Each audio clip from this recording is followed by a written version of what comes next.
ఈ వీడియోలో 25th June junior assistant shift 3 part 2 questions అయితే డిస్కస్ చేద్దాము. ఆల్రెడీ ప్రీవియస్ వీడియోలో వచ్చేసి పార్ట్ 1 15 క్వశ్చన్స్ అయితే ఎక్స్ప్లెయిన్ చేశాను. ఇంకా ఎవరైనా చూడకపోతే వెళ్ళి చూడండి. అండ్ లేట్ చేయకుండా వీడియో స్టార్ట్ చేసేద్దాం. 16th క్వశ్చన్, భారత నౌకాదళ తొలి మహిళా ఫైటర్ పైలట్ ఎవరు? దీనికి ఆన్సర్ వచ్చేసి Astha Punia. So sub lieutenant అయిన ఆస్థా పూనియా గారు ఏంటంటే భారతదేశం యొక్క నౌకాదళం ఉంది కదండి, సో దాని చరిత్రలో వచ్చేసి మొదటి మహిళా ఫైటర్ పైలట్గా అయితే చరిత్ర సృష్టించడం జరిగిందండి. సో ఈమె ఏంటంటే రీసెంట్గా second basic hawk conversion course అనేది పూర్తి చేశారండి. సో ఈ కోర్సుని పూర్తి చేసిన సందర్భంగా అయితే ఈమెకి వింగ్స్ ఆఫ్ గోల్డ్ అనే పురస్కారాన్ని అయితే అందించడం జరిగింది. సో ఈ పురస్కారం జరిగింది ఎక్కడ అంటే విశాఖపట్నంలోని ఐఎన్ఎస్ డేగాలో అయితే జరిగిందండి ఇది. సో ఇలా ఈమె వచ్చేసి ఒక మహిళ ఫస్ట్ టైం ఆయన నౌకాదళంలో వచ్చేసి మహిళా ఫైటర్ పైలట్గా రావడంని చూసి ఒక కొత్త అధ్యాయం ప్రారంభమైంది నావీ చరిత్ర అని చెప్పేసి నావీ వాళ్ళైతే పేర్కొనడం అయితే జరిగిందండి. సో నౌకాదళ తొలి మహిళా ఫైటర్ పైలట్ ఎవరంటే ఆస్థా పూనియా గారు. అండ్ ఆమెకి రీసెంట్గా ఏం పురస్కారం వచ్చిందంటే వింగ్స్ ఆఫ్ గోల్డ్ అనే పురస్కారం వచ్చింది. ఎందుకంటే ఆమె second basic hawk conversion course పూర్తి చేసినందుకైతే ఆమెకి పురస్కారం జరగడం జరిగిందండి. ఎక్కడ జరిగిందంటే ఐఎన్ఎస్ డేగా ఉంది కదా విశాఖపట్నంలో, అక్కడైతే జరిగిందండి. సో 17th క్వశ్చన్ వచ్చేసి భారత భూభాగం నుంచి ప్రయోగించిన తాజా ఉపగ్రహం పేరు ఏమిటి? సో దీనికి ఆన్సర్ వచ్చేసి మనకి EOS-N1 అండి. సో ఇదైతే భారత భూభాగం నుండి ప్రయోగించిన తాజా ప్రధాన భూ పరిశీలన ఉపగ్రహం అండి. సో దీన్ని ఇంకా ఏమని పిలుస్తారంటే అన్వేష అని కూడా పిలవడం జరుగుతుందండి. సో దీన్ని వచ్చేసి ఇస్రో వాళ్ళైతే జనవరి 12, 2026 అయితే శ్రీహరికోటలోని సతీష్ ధావన్ అంతరిక్ష కేంద్రం నుంచి అయితే ప్రయోగించడం అయితే జరిగిందండి. సో దీన్ని అయితే PSLV C62 అనే రాకెట్ ద్వారా అయితే ప్రయోగించారు. సో ఈ ఉపగ్రహం పేరేంటండి? EOS-N1. సో దీన్ని ఇంకా ఏమంటాం మనం? అన్వేష అని పిలుస్తాం. సో ఎప్పుడు ప్రయోగించారంటే జనవరి 12, 2026 అయితే ప్రయోగించడం జరిగింది. అండ్ ఎక్కడ నుండి ప్రయోగించారు? ప్రయోగ కేంద్రం ఏంటంటే సతీష్ ధావన్ అంతరిక్ష కేంద్రం SDSC షార్ శ్రీహరికోట నుంచి అయితే ప్రయోగించారండి. సో దీన్ని లాంచ్ చేసిన వెహికల్ ఏంటంటే రాకెట్ ఏంటంటే PSLV C62 అనే రాకెట్ ద్వారా అయితే లాంచ్ చేయడం అయితే జరిగిందండి. సో ఈ EOS-N1ని తయారు చేసిన సంస్థ ఏదంటే defence research and development organisation DRDO ఉంది కదా, సో అదైతే దీన్ని తయారు చేయడం అయితే జరిగిందండి. అండ్ ఈ ఉపగ్రహం అయితే ఏం చేస్తుందంటే ఈ తాజా ఉపగ్రహం మనకి రక్షణ రంగం ఉంది కదా, దాని అవసరాలు, వ్యూహాత్మక నిఘా మరియు పౌర పర్యవేక్షణ అంటే వ్యవసాయం, పట్టణ ప్రణాళిక కోసం అయితే దీన్ని అయితే రూపొందించడం జరిగిందండి. ఇది ఒక హైపర్ స్పెక్ట్రల్ ఎర్త్ ఇమేజింగ్ ఉపగ్రహం అండి. అండ్ ఇదేంటంటే ఈ ప్రయోగంలో వచ్చేసి దీంతో పాటు ఇంకో 15 కో ప్యాసింజర్ ఉపగ్రహాలని కూడా పంపడం అయితే జరిగిందండి. సో ఇది వచ్చేసి మనకి భారత భూభాగం నుండి ప్రయోగించిన తాజా ఉపగ్రహం EOS-N1 గురించి. అండ్ మనకి నెక్స్ట్ క్వశ్చన్ వచ్చేసి 18th వన్, ప్రపంచంలో అతిపెద్ద ఇతిహాసం ఏది అని చెప్పేసి అడిగారండి. దీనికి ఆన్సర్ వచ్చేసి మహాభారతం అండి. సో ప్రపంచంలో అతిపెద్ద ఇతిహాసం ఏమో మహాభారతం. అండ్ దీన్ని రచించిందేమో వ్యాస మహర్షి గారు. అండ్ దీంట్లో వచ్చేసి మనకి 1,00,000కు పైగా శ్లోకాలు అయితే ఉన్నాయండి. అండ్ దీంట్లో మెయిన్గా డిస్కస్ చేసేది ఏంటంటే ఈ మహాభారతంలో వ్యాస మహర్షి రాసిన మహాభారతంలో కౌరవ పాండవుల యుద్ధం గురించి అండ్ ధర్మ సూక్ష్మాల గురించి అయితే మెయిన్గా అయితే డిస్కస్ చేయడం జరిగింది. ఇది వచ్చేసి మనకి ప్రపంచంలో అతిపెద్ద ఇతిహాసం గురించి అయితే మనం మాట్లాడుకున్నాం మహాభారతం. అండ్ నెక్స్ట్ 19th వచ్చేసి ప్రపంచంలో అత్యంత ప్రాచీన పురాణం ఏదని చెప్పేసి అడిగారండి. సో దీనికి వచ్చేసి మనకి యాక్చువల్గా మనకు ఆప్షన్స్లో ఏమి ఇచ్చారంటే విష్ణు పురాణం, భాగవత పురాణం, మత్స్య పురాణం, బ్రహ్మ పురాణం అని ఇచ్చారండి. సో ఈ 4 ఆప్షన్స్ ఇస్తే మాత్రం మనకు ఆన్సర్ మత్స్య పురాణం అండి. అండ్ ఇవి ఇవ్వకోకుండా ఉంటే మనకి ప్రపంచంలో లిఖితపూర్వక ఆధారాలు ఉన్న అత్యంత ప్రాచీన పురాతన గ్రంథం కానీ కావ్యం కానీ ఏమంటే మెసొపొటేమియాకి చెందిన గిల్గమేష్ మహాకావ్యం అయితే ప్రపంచంలోని అత్యంత ప్రాచీన పురాణం అండి. So the epic of Gilgamesh వచ్చేసి ప్రాచీన పురాణ గాథ. అండ్ ఇదేంటంటే సుమేరియన్ క్యూనిఫార్మీ పిలో క్రీస్తుపూర్వం 3000 సహస్రాబ్దికి చెందిన సుమారు 3000 BCEకి చెందిన మట్టి పలకలపై అయితే దీన్ని లిఖించడం అయితే జరిగిందండి. అండ్ ఇది వచ్చేసి మనకి దీంతోపాటు మనకి భారతీయ సంప్రదాయాల్లో 18 మహాపురాణాలు ఉన్నాయి కదండి. సో దాంట్లో వచ్చేసి అత్యంత ప్రాచీనమైనదిగా మత్స్య పురాణం కూడా పరిగణించబడుతుంది. సో ఈ 4 ఆప్షన్స్ ఇస్తే విష్ణు పురాణం, భాగవత పురాణం, మత్స్య పురాణం, బ్రహ్మ పురాణం, ఈ 4 ఇస్తే మత్స్య పురాణం అండి. సో ఇవి ఇవ్వకుండా వేరే ఆప్షన్స్ ఏమైనా ఇస్తే దీనికి ఆన్సర్ వచ్చేసి మనకి గిల్గమేష్ మహాకావ్యం అండి. సో ఈ గిల్గమేష్ మహాకావ్యంలో ఏమేమి చేశారంటే, మెసొపొటేమియా ప్రాంతీయపు ఒక సుమేరియన్ రాజు ఉన్నాడు కదా గిల్గమేష్. ఆ గిల్గమేష్ యొక్క వీరగాథల్ని గురించి తెలిపేదే ఈ ఈ మెసొపొటేమియా గిల్గమేష్ కావ్యం అండి. అండ్ ఇంకా మనకి మన మహాపురాణాలు ఏమున్నాయండి, హిందూ పురాణాలు వచ్చేసి 18 ఉన్నాయండి. సో దాంట్లో ఎక్కువగా మనకి ముఖ్యమైనవి ఏంటంటే బ్రహ్మకి ఎక్కువగా ముఖ్యమైనవి అండి. అండ్ వీటిని వచ్చేసి మనకి సుమారు క్రీస్తు శకం 3వ శతాబ్దం నుంచి 10వ శతాబ్దం వరకైతే వీటి గురించి అయితే విస్తరించి అయితే ఉందండి. వీటి గురించి ఆ టైంలో వీటి గురించి అయితే చెప్పడం అయితే జరిగింది.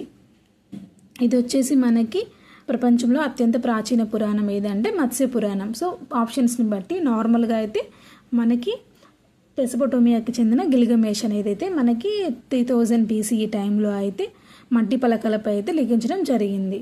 సో దానికి కొంచెం అటు ఇటుగా తర్వాత మన మత్స్య పురాణం అయితే పరిగణించబడుతుందండి.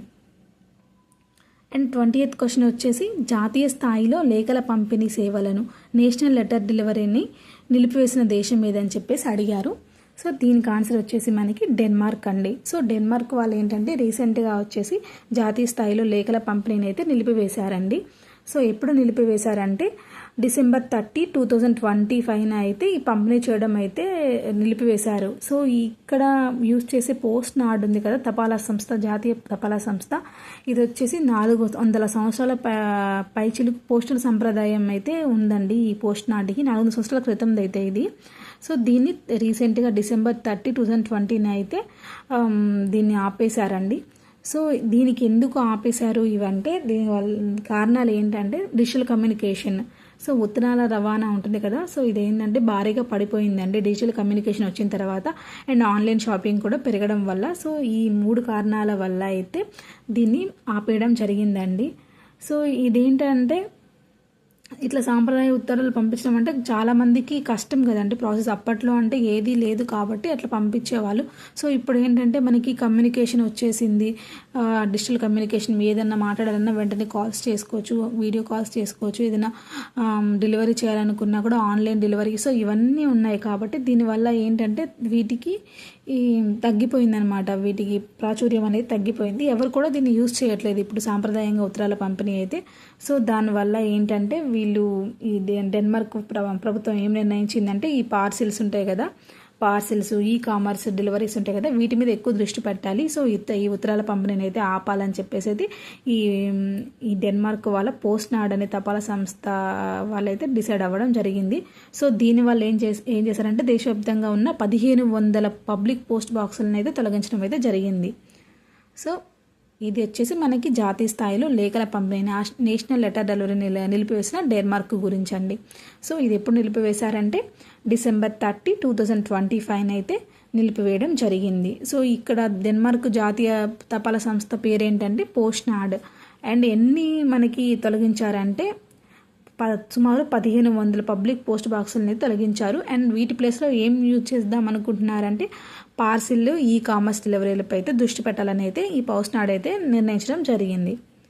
అండ్ 21st క్వశ్చన్ వచ్చేసి ప్రపంచ పర్యాటక దినోత్సవం, వరల్డ్ టూరిజం డేని ఎప్పుడు నిర్వహిస్తారని చెప్పేసి అడిగారండి. దీనికి ఆన్సర్ వచ్చేసి September 27. సో మనం ప్రపంచ పర్యాటక దినోత్సవాన్ని అయితే ప్రతి సంవత్సరం September 27 అయితే నిర్వహించడం జరుగుతుందండి. ఇది ఎందుకు 27న నిర్వహిస్తారంటే సో 1980లో వచ్చేసి ఐక్యరాజ్య సమితి ఉంది కదండి. సో వరల్డ్ టూరిజం ఆర్గనైజేషన్ సంస్థను అయితే 1980లో అయితే ఏర్పాటు చేయడం అయితే జరిగిందండి. సో వరల్డ్ టూరిజం ఆర్గనైజేషన్ని. సో అందుకే మనం ఎవ్రీ ఇయర్ September 27 వచ్చేసి ప్రపంచ పర్యాటక దినోత్సవంగా అయితే జరుపుకుంటామండి. సో దీన్ని ఏర్పాటు చేసింది సంస్థ ఏంటంటే ఐక్యరాజ్య సమితి. సో అండ్ ఇది ఎప్పుడు స్టార్ట్ చేశారో September 27 1980లో ఏర్పాటు చేశారు కదా. సో September 27 నుంచి అయితే 1980 నుండి ప్రారంభమైందండి ఇది. అండ్ దీన్ని అయితే ఎప్పుడు ఆమోదించారు, ఈ చట్టాన్ని వరల్డ్ టూరిజం ఆర్గనైజేషన్ చట్టాన్ని ఎప్పుడు ఆమోదించారంటే మనకి 1970 సెప్టెంబర్ 27న ఐక్యరాజ్య సమితి వరల్డ్ టూరిస్ట్ ఆర్గనైజేషన్ అయితే మనకి ఆమోదించడం అయితే జరిగింది. దానికి సంబంధించిన చట్టాలు అయితే ఆమోదించడం జరిగింది వరల్డ్ టూరిజంకి సంబంధించినవి. సో అందుకే దీనికి ఈ తేదీకి జ్ఞాపకార్థంగా అయితే మనం ఎవ్రీ ఇయర్ వచ్చేసి ప్రపంచ పర్యాటక దినోత్సవాన్ని అయితే జరుపుతాము. అండ్ అసలు దీని ఉద్దేశం ఏంటి, ఈ వరల్డ్ టూరిజం ఆర్గనైజేషన్ ఉద్దేశం ఏంటంటే టూరిజం యొక్క ఇంపార్టెన్స్ని వచ్చేసి తెలియజేయడం కోసము, ప్లస్ సమాజంపై పర్యాటకం చూపే సామాజిక సాంస్కృతిక ఆర్థిక ప్రభావాన్ని వివరించడం గురించి, అండ్ ప్రపంచ దేశాలు ఉంటాయి కదండి, అన్ని దేశాల మధ్య సత్సంబంధాలు పెంపొందించడం కోసం. సో మన దగ్గర ఏదైనా టూరిస్ట్ ప్లేస్ ఉందనుకోండి, వేరే కంట్రీస్ వాళ్ళు వస్తారు, సో వాళ్ళ దగ్గర ఏమైనా ఉన్నాయని మనం కూడా వెళ్తాం కదా. సో ఈ టూరిస్ట్ ఆర్గనైజేషన్ వల్ల ఒక కంట్రీ గురించి ఒక కంట్రీకి తెలుస్తుంది, ప్లస్ అందరికీ మధ్య సంబంధాలు అనేవి మెరుగుపడడం కోసం అయితే ఈ వరల్డ్ టూరిస్ట్ ఆర్గనైజేషన్ అయితే స్థాపించారు. ఎప్పుడు స్థాపించారంటే 1980లో అయితే స్థాపించారు. సో దీనికి సంబంధించిన చట్టం ఎప్పుడు ఆమోదించబడిందంటే 1970 సెప్టెంబర్ 27 అయితే ఈ United Nations World Tourism Organisation యొక్క చట్టం అయితే ఆమోదించబడింది. అసలు దీన్ని ఎవరు స్థాపించారంటే ఐక్యరాజ్య సమితి అయితే దీన్ని స్థాపించిందన్నమాట. అండ్ ఇది వచ్చేసి మనకి 22nd క్వశ్చన్, కవివత్సల అనే బిరుదు కలిగిన కవి ఎవరు? సో మనకి దీనికి ఆన్సర్ వచ్చేసి హలుడు అండి. హల మహారాజుని అయితే మనం కవివత్సల అనే బిరుదు అయితే పిలుస్తాము. సో ఎందుకు ఆయనకి ఆ పేరు వచ్చిందంటే, సో ఆయన ఏంటంటే కవుల్ని బాగా ఆదరించాడండి. ఆయన కవులను బాగా ఆదరించడం, వాళ్ళ యొక్క సాహిత్యాన్ని ప్రోత్సహించడం చేయడం వల్ల ఆయనకి కవివత్సల, కవిరాజా అనే బిరుదులు అయితే పొందడం జరిగింది. ఈయన వచ్చేసి శాతవాహన వంశానికి 17వ రాజు అండి. అండ్ ఈయన వచ్చేసి ప్రాకృతి భాష ఉంది కదండి, ఆ భాషలో వచ్చేసి మనకి గాథా సప్తశతి ఉంది కదా. సో ఆ గ్రంథాన్ని అయితే సంకలనం చేయడం జరిగింది, అంటే రాయడం జరిగింది గాథా సప్తశతిని ప్రాకృతిక భాషలో. అండ్ ఈయన కవుల్ని కూడా బాగా ఆదరించడం వల్ల, వారిలో ఉన్న విద్యను, సాహిత్యాన్ని ప్రోత్సహించడం వల్ల ఈయనకి కవివత్సల, కవిరాజ అనే బిరుదులు అయితే వచ్చాయి. ఈయన శాతవాహన వంశస్థుడు అండ్ 17వ రాజు అండి. ఇది వచ్చేసి మనకి కవివత్సల గురించి. అండ్ మనకి 23rd క్వశ్చన్ వచ్చేసి, శ్రీకృష్ణ కమిటీ నివేదికలో ఏ అధ్యాయం న్యాయస్థానం ద్వారా బహిర్గతమైందని చెప్పేసి అడిగారు. సో దీనికి ఆన్సర్ వచ్చేసి మనకి 8వ అధ్యాయం అండి. సో ఈ 8వ అధ్యాయం వచ్చేసి మనకి ఈ న్యాయస్థానం ద్వారా అయితే బహిర్గతమైందండి. సో అసలు శ్రీకృష్ణ కమిటీ అంటే ఆ టైంలో తెలంగాణ ఏర్పాటు, సమైక్య ఆంధ్ర పరిస్థితులు ఉన్నాయి కదా, దాని గురించి సర్వే చేశారండి ఈ కమిటీ వాళ్ళు. అసలు తెలంగాణ రావాలా వద్దా, సమైక్య ఆంధ్రనే ఉండాలా అనేసి దాని గురించి మనకు ఒక కమిటీ తీసుకొస్తారు కదా, జనాల్లోకి వెళ్ళి సర్వే చేసి ఒక కమిటీ ఒక రిపోర్ట్ తయారు చేస్తుంది కదా. సో అట్లా ఒక రిపోర్ట్ తయారు చేస్తే దాంట్లో 8వ అధ్యాయాన్ని అయితే వీళ్ళు రహస్యంగా అయితే ఉంచారండి. జస్టిస్ బిఎన్ శ్రీకృష్ణ నేతృత్వంలో అయితే ఈ కమిటీ ఇచ్చిన నివేదికలో 8వ అధ్యాయాన్ని రహస్యంగా అయితే ఉంచారండి. సో దాన్ని అయితే ఈ రహస్యంగా ఉంచిన దాన్ని బయటికి తీసుకురావాలని చెప్పేసి ఎం నారాయణ రెడ్డి గారు ఉన్నారు కదా, ఆయన అయితే పిటిషన్ అయితే దాఖలు చేశారండి ఆ టైంలో. సో తర్వాత అయితే ఈయన పిటిషన్ దాఖలు చేసిన తర్వాత విచారణ జరిపిన తర్వాత అప్పట్లో న్యాయమూర్తి ఉన్నారు కదా, ఆంధ్రప్రదేశ్కి తెలంగాణకి ఉమ్మడి న్యాయమూర్తి ఉన్నారు కదా, హైకోర్టు న్యాయమూర్తి జస్టిస్ ఎల్ నరసింహారెడ్డి గారు ఉన్నారు కదా.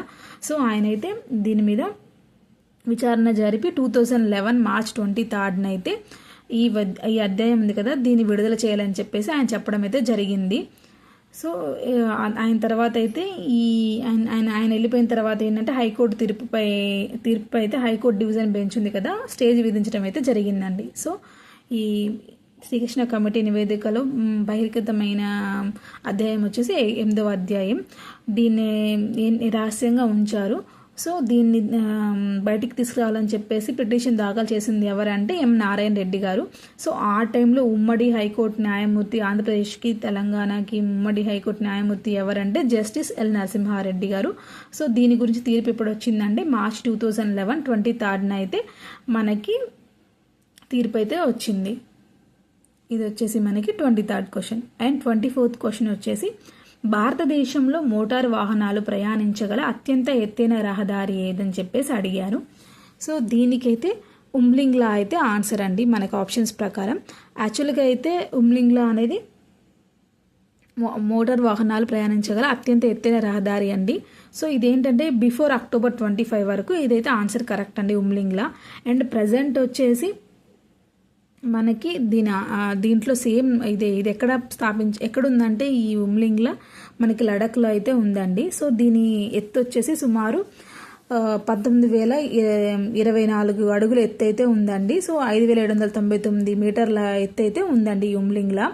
సో దీని తర్వాత రీసెంట్గా ఏంటంటే మనకు అక్టోబర్ 2025లో అయితే లడఖ్లో అయితే కొత్తగా ఒక బోర్డర్ రోడ్స్ ఆర్గనైజేషన్ వాళ్ళు BRO వాళ్ళు అయితే ఇంకొక దాన్ని అయితే ఎత్తైన రహదారిని అయితే నిర్మించడం జరిగింది ఈ సేమ్ లడఖ్లోనే. సో దాని పేరంటే మింగ్లా పాస్ అండి. సో ఇదేంటంటే దీనికంటే ఎక్కువ హైట్లో ఉందండి. ఇది వచ్చేసి 19,400 అడుగుల ఎత్తులో అయితే ఉండడం జరిగింది. అండ్ ఇది భారతదేశంలో మాత్రమే కాకుండా ప్రపంచంలో అత్యంత ఎత్తైన మోటార్ వాహనాలు ప్రయాణించగల రహదారిగా అయితే రికార్డు సృష్టించడం జరిగింది. సో దీన్ని ఎప్పుడు స్టార్ట్ చేశారంటే అక్టోబర్ 2025లో బోర్డర్ రోడ్స్ ఆర్గనైజేషన్ వారైతే నిర్మించడం జరిగింది. సో బిఫోర్ అక్టోబర్ 25 అయితే ప్రపంచంలో భారతదేశంలో మోటార్ వాహనాలు ప్రయాణించగల అత్యంత ఎత్తైన రహదారి అయితే ఉమ్లింగ్లా. ఆఫ్టర్ అక్టోబర్ 2025 వచ్చేసి మనకి మింగ్లా వచ్చేసి 19,400 అడుగులు ఉంటుంది. సో ఇదేంటి భారతదేశంలో మాత్రమే కాదు ప్రపంచంలో అత్యంత ఎత్తైన మోటార్ వాహనాలు ప్రయాణించగల రహదారి. అండ్ 25th క్వశ్చన్ వచ్చేసి మనకి భారతదేశంలో అత్యంత ఎత్తైన రైల్వే వంతెన ఏదని చెప్పేసి అడిగారండి. సో దీనికి ఆన్సర్ చీనాబ్ రైల్వే వంతెన. సో ఈ చీనాబ్ రైల్వే వంతెన అయితే భారతదేశంలో మాత్రమే కాదు ప్రపంచంలోనే అత్యంత ఎత్తైన రైల్వే వంతెన అండి. అండ్ ఇది జమ్మూ కాశ్మీర్లోని చీనాబ్ వంతెన దగ్గర అయితే ఉంది చీనాబ్ బ్రిడ్జ్. అండ్ ఇదేంటంటే నదీ గర్భం ఉంటుంది కదండి. సో దాని నుంచి 359 మీటర్ల ఎత్తులో అయితే ఉంటుందండి ఈ చీనాబ్ వంతెన. అండ్ ఇది ఎక్కడ ఉందంటే జమ్మూ కాశ్మీర్లోని రియాసీ జిల్లా దగ్గర అయితే ఉండడం జరిగింది. అండ్ ఇదేంటంటే ఈఫిల్ టవర్ కంటే కూడా 35 మీటర్ల ఎత్తు అయితే ఉంటుందండి. సో అందువల్ల ప్రపంచంలో అత్యంత ఎత్తైన రైల్వే వంతెన ఏది అంటే చీనాబ్ రైల్వే వంతెన 15 మీటర్లు అయితే ఉండడం జరిగింది. అండ్ ఇదేంటంటే దీన్ని ఎలా నిర్మించారు, దీని గురించి ఏంటంటే దీని ఉక్కు మరియు కాంక్రీట్తో నిర్మించిన ఆర్చ్ వంతెన అండి. సో ఉక్కుతోటి మరియు కాంక్రీట్తో నిర్మించిన ఒక ఆర్చ్ వంతెన ఇది. అండ్ ఇదేంటంటే ఎప్పుడు దీన్ని ఏ ప్రాజెక్టులో భాగంగా అయితే నిర్మించారంటే ఉదంపూర్ శ్రీనగర్ బారాముల్లా రైల్ లింక్ ప్రాజెక్టులో భాగంగా అయితే దీన్ని నిర్మించడం జరిగింది. సో ఇదేంటంటే ప్యారిస్ ఉంది కదా, ప్యారిస్లోని ఈఫిల్ టవర్ కంటే కూడా ఎత్తైందండి. సో దీన్ని ఎప్పుడు నిర్మించారంటే ఎక్కడ నిర్మించారంటే మనకి జమ్మూ కాశ్మీర్ ఉంది కదా, జమ్మూ కాశ్మీర్లోని రియాసీ జిల్లా దగ్గర అయితే నిర్మించడం జరిగింది. అండ్ దీని పేరు చీనాబ్ రైల్వే వంతెన. ఇదేంటంటే భారతదేశంలో మరియు ప్రపంచంలోనే అత్యంత ఎత్తైన రైల్వే వంతెన. అండ్ ఇదేంటంటే నదీ గర్భం నుంచి 359 మీటర్ల హైట్లో అయితే ఉంది. అండ్ దీనికి నదీ మట్టం నుంచి దీని ఎత్తు వచ్చేసి మనకి నదీ మట్టం నుంచి 359 మీటర్లు. అండ్ పొడవు వచ్చేసి 1315 మీటర్లు. సో దీన్ని దేంట్లో భాగంగా అయితే నిర్మించారంటే ఉదంపూర్ శ్రీనగర్ బారాముల్లా రైల్ లింక్ ప్రాజెక్టులో భాగంగా అయితే దీన్ని నిర్మించడం జరిగింది. సో ఉక్కు మరియు కాంక్రీట్తో అయితే నిర్మించిన ఆర్చ్ వంతెన అండి ఇది. నెక్స్ట్ 26th క్వశ్చన్ వచ్చేసి డూ ఆర్ డై, చేయండి లేదా చనిపోండి అనే నినాదాన్ని ఎవరు ఇచ్చారని చెప్పేసి అడిగారు. సో దీనికి ఆన్సర్ మహాత్మా గాంధీ. అండ్ చేయండి లేదా చనిపోండి, డూ ఆర్ డై, కరో యా మరో అనే ప్రసిద్ధ నినాదాన్ని అయితే మహాత్మా గాంధీ గారు అయితే ఇవ్వడం జరిగింది. సో ఈయన ఎప్పుడు ఇచ్చారంటే దీన్ని క్విట్ ఇండియా ఉద్యమం టైంలో అయితే దీన్ని ఇవ్వడం జరిగింది. సో ఎక్కడ ఇచ్చారంటే ఎప్పుడు ఇచ్చారంటే August 8, 1942లో క్విట్ ఇండియా ఉద్యమం టైంలో వచ్చేసి బొంబాయిలోని గోవాలియర్ ట్యాంక్ మైదానంలో, ఆగస్టు క్రాంతి మైదానం ఉంది కదా, గోవాలియర్ ట్యాంక్ మైదానంలో ఆ వేదికగా అయితే ఈయనైతే మనకి క్విట్ ఇండియా ఉద్యమం టైంలో డూ ఆర్ డై, చెయ్యండి లేదా చావండి, కరో యా మరో అనే నినాదాన్ని అయితే ఇవ్వడం జరిగింది. సో ఈయన ఏ సందర్భంలో ఇచ్చారంటే బ్రిటిష్ పాలనను తక్షణమే దేశం నుండి అంతం చేయాలని కోరుతూ ఆ టైంలో ఆవేశపూరితంగా అయితే ఆయన ప్రసంగంలో ఈ పిలుపునివ్వడం జరిగింది. సో ఈ నినాదం యొక్క ఉద్దేశం ఏంటంటే భారతదేశానికి స్వాతంత్రం తీసుకొచ్చే ప్రయత్నంలో మనం పూర్తిగా మన శక్తిని అంతా కూడగట్టి మనం పోరాటం చేయాలని. అండ్ ఆ పోరాటంలో ఆఖరికి మన ప్రాణాలు పోయినా కూడా దానికి సిద్ధంగా ఉండాలని చెప్పేసి ప్రజలకైతే ఆయన పిలుపునివ్వడం అయితే జరిగింది. సో ఇది ఎప్పుడు ఇచ్చారంటే ఆగస్ట్ 8, 1942లో 1942 ఆగస్టు 8 అయితే ఇచ్చారు. ఇది ఎక్కడంటే బొంబాయిలోని గోవాలియా ట్యాంక్ మైదానంలో అయితే క్విట్ ఇండియా ఉద్యమం టైంలో అయితే ఇవ్వడం జరిగిందండి. సో అవసరమైతే దేశం కోసం స్వాతంత్రం తీసుకొచ్చే ప్రయత్నంలో పూర్తి స్థాయిగా మనం పోరాటం చేయాలి, అవసరమైతే చావడానికైనా సిద్ధంగా ఉండాలి అని చెప్పేసి మనకైతే ఈ నినాదం అయితే ఇవ్వడం జరిగింది. అండ్ 27th క్వశ్చన్ వచ్చేసి G20 సదస్సు 2026 ఏ దేశంలో జరగనుంది అని చెప్పేసి అడిగారు. సో దీనికి ఆన్సర్ వచ్చేసి మనకి యునైటెడ్ స్టేట్స్, అమెరికాలో అయితే ఈ G20 సదస్సు ఉంది కదా 2026 జరగనుందండి. అండ్ ఇది వచ్చేసి మనకి అమెరికాలో ఎక్కడ జరుగుతుందంటే మియామి ఉంది కదా ఫ్లోరిడా నగరంలో, సో అక్కడైతే జరుగుతుందండి. అండ్ ఇది వచ్చేసి December 14th and 15th అయితే 2026 December 14th, 15th అయితే నిర్వహించబడుతుంది. సో ఏంటంటే ఇంకా మనకి ఈ సదస్సులో వచ్చేసి మనకి ఎక్కడ సమ్మిట్ జరగబోతుందంటే ఇది మనకి ఫ్లోరిడా ఉంది కదా, అమెరికాలోని ఫ్లోరిడాలోని మియామిలో అయితే మనకి జరుగుతుందండి. అండ్ దీంట్లో మనకి ఏం డిస్కస్ చేస్తారంటే మెయిన్గా ఈ సమ్మిట్లో వచ్చేసి మనకి ఎకనామికల్ డెవలప్మెంట్, ఆర్థిక వృద్ధి అండ్ ఆర్టిఫిషియల్ ఇంటెలిజెన్స్ మరియు న్యూ ఎక్స్పెరిమెంట్స్ వాటి గురించి అయితే న్యూ టెక్నాలజీ గురించి, ఎకనామికల్ డెవలప్మెంట్ గురించి అండ్ ఆర్టిఫిషియల్ ఇంటెలిజెన్స్ గురించి అయితే వీళ్ళు డిస్కస్ చేయడం అయితే జరుగుతుందండి ఈ G20 సమ్మిట్లో వచ్చేసి. ఇది ఎక్కడ జరుగుతుందంటే అమెరికా సంయుక్త రాష్ట్రాలు యునైటెడ్ స్టేట్స్లో జరుగుతుంది. అండ్ ఎక్కడంటే Miami, Florida, America. So Florida స్టేట్లోని మియామిలో అయితే జరుగుతుందండి. సో ఎప్పుడు జరుగుతుందంటే December 14th, 15th, 2026లో అయితే జరుగుతుంది. ఏమేమి డిస్కస్ చేస్తానంటే ఎకనామికల్ డెవలప్మెంట్, ఆర్టిఫిషియల్ ఇంటెలిజెన్స్ మరియు న్యూ సైన్స్ అండ్ టెక్నాలజీ గురించి అయితే డిస్కస్ చేయడం అయితే జరుగుతుంది. అండ్ 28th క్వశ్చన్ వచ్చేసి ఇటీవల యునెస్కో ప్రపంచ వారసత్వ నగరంగా వరల్డ్ హెరిటేజ్ సిటీగా గుర్తింపు పొందిన భారత నగరం ఏదని చెప్పేసి అడిగారు. సో దీనికి ఆన్సర్ వచ్చేసి మనకి జైపూర్ అండి. రీసెంట్గా అయితే మనకి ఇదేంటంటే మనకి 2019లో రాజస్థాన్లోని జైపూర్కి అయితే ఈ గుర్తింపు లభించిందండి.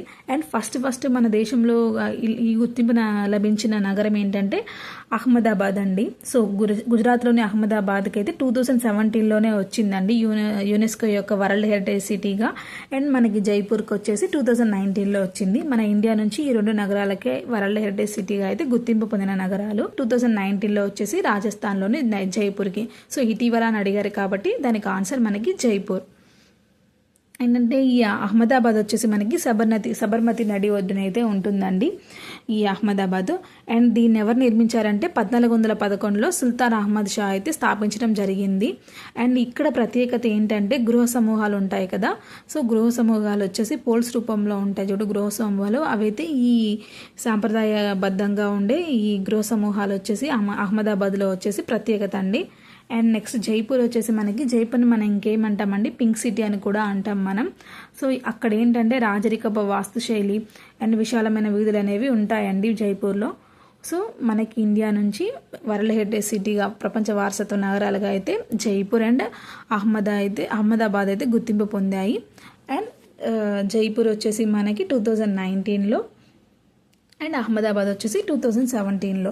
అండ్ అహ్మదాబాద్ని స్థాపించింది ఎవరంటే 1411లో సుల్తాన్ అహ్మద్ షా స్థాపించారు. అందుకే దానికి అహ్మదాబాద్ అనే పేరు వచ్చింది. అండ్ ఇది సబర్మతి నది ఒడ్డున ఉంటుంది.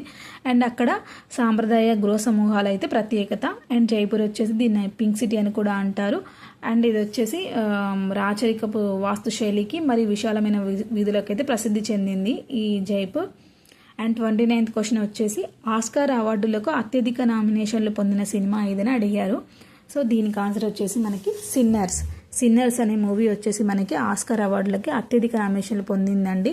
అండ్ దీనికి వచ్చేసి ఎన్ని నామినేషన్స్ వచ్చాయంటే 16 నామినేషన్లు అయితే రావడం జరిగింది. ఇంతకుముందు రికార్డ్ ఏంటంటే 14 నామినేషన్లు అనేది హైయెస్ట్ అండి. సో ఆ 14 నామినేషన్లు దేనికి వచ్చాయంటే ఆల్ అబౌట్ ఈవ్ అని చెప్పేసి ఆ మూవీకి, అండ్ టైటానిక్ మూవీకి, అండ్ లాలా ల్యాండ్ మూవీకి అయితే మనకి 14 నామినేషన్లు రావడం జరిగింది. ఈ ఆల్ అబౌట్ ఈవ్ వచ్చేసి మనకి 1950లో అయితే ఈ మూవీ చేశారు. అండ్ టైటానిక్ వచ్చేసి 1997 అండ్ లాలా ల్యాండ్ వచ్చేసి 2016 అండి. అండ్ మనకి ఏంటంటే ఆస్కార్ అవార్డులు ఎక్కువగా అత్యధిక రికార్డులు సంపాదించుకొని అత్యధిక ఆస్కార్ అవార్డులు గెలుచుకున్న సినిమాలు వచ్చేసి మనకి బెన్హర్ అండి. బెన్హర్ వచ్చేసి 1959 మూవీ. బెన్హర్కి అయితే 11 అవార్డులు అయితే రావడం జరిగింది, ఆస్కార్ అవార్డులు. అండ్ టైటానిక్ మూవీకి వచ్చేసి 1997లో 11 అవార్డ్స్ వచ్చాయి. అండ్ నెక్స్ట్ వచ్చేసి lord of the rings the return of the king మూవీకి వచ్చేసి 2003లో 11 అవార్డ్స్ రావడం అయితే జరిగిందండి. సో ఇది వచ్చేసి మనకి ఆస్కార్ అవార్డ్స్ గురించి. సో ఆస్కార్ అవార్డులో అత్యధికంగా నామినేషన్లు పొందిన మూవీ వచ్చేసి సిన్నర్. దీనికి వచ్చేసి 16 నామినేషన్లు వచ్చాయి. 2025 to 26 గాను దీనికైతే 16 నామినేషన్లు అయితే పొందిందండి. అండ్ మనకి 30 క్వశ్చన్ వచ్చేసి 2026లో కళారంగంలో పద్మవిభూషణ్ పురస్కారం అందుకున్న వ్యక్తి ఎవరని చెప్పేసి అడిగారండి. దీనికి ఆన్సర్ వచ్చేసి ధర్మేంద్ర సింగ్ డియోల్ మరియు ఎన్ రాజం గారు. అండ్ దీంట్లో ఏంటంటే మనకి ధర్మేంద్ర సింగ్ డియోల్ గారు ఏంటంటే ఆయనకి మరణాంతరం అయితే ఈ పద్మవిభూషణ్ అవార్డు అయితే రావడం జరిగిందండి. అండ్ మరియు ఎన్ రాజం అనే ఆమెకు కూడా మనకి అవార్డు రావడం జరిగింది. సో ఈ ధర్మేంద్ర సింగ్ గారు వచ్చేసి ఈయన మహారాష్ట్రకు చెందిన ఆయన చలనచిత్ర రంగం ఉంది కదా, మూవీస్ నుంచి వచ్చిన ఆయనకైతే రావడం జరిగింది ఈ అవార్డు వచ్చేసి 2026లో. అండ్ మనకి ఎన్ రాజం ఆమె ఉన్నారు కదా, ఆమెకి ఉత్తరప్రదేశ్ నుంచి అయితే రావడం జరిగింది. ఉత్తరప్రదేశ్ ఆమెకి అయితే రావడం జరిగింది. సో ఆమె ఏంటంటే వయోలిన్ విద్వాంసురాలు. సో ఆమెకి ఉత్తరప్రదేశ్ నుంచి ఎన్ రాజం గారికి వచ్చింది. అండ్ మహారాష్ట్ర నుంచి ధర్మేంద్ర సింగ్ డియోల్ గారికి ఈయన మరణాంతరం అయితే రావడం జరిగింది. ఇవి వచ్చేసి మనకి రిమైనింగ్ 15 క్వశ్చన్స్ 30 వరకు ఎక్స్ప్లెయిన్ చేశాను. అండ్ రిమైనింగ్ క్వశ్చన్స్ వచ్చేసి నెక్స్ట్ పార్ట్లో ఎక్స్ప్లెయిన్ చేస్తాను. సో ఇందులో క్వశ్చన్స్లో ఏమైనా మీకు మిస్టేక్స్ అనిపించినా అండ్ ఏమైనా రాంగ్ మిస్టేక్స్ కానీ ఇంకా ఏమైనా ఇన్ఫర్మేషన్ రాంగ్ ఉంది అనిపించినా నాకు కామెంట్స్లో చెప్పచ్చు. అండ్ నెక్స్ట్ క్వశ్చన్స్ వచ్చేసి నేను పార్ట్ 3లో అయితే ఎక్స్ప్లెయిన్ చేస్తాను. సో దీనికి సంబంధించిన ప్రీవియస్ వీడియోస్ కూడా నా ఛానల్లో ఉన్నాయి, ఇంకా ఎవరైనా చూడకపోతే చూడండి. అండ్ ఇంకా ఏమైనా వీడియోస్ కావాలన్నా నాకు కామెంట్ చేయండి, సో నేను ఎక్స్ప్లెయిన్ చేస్తాను. So thank you.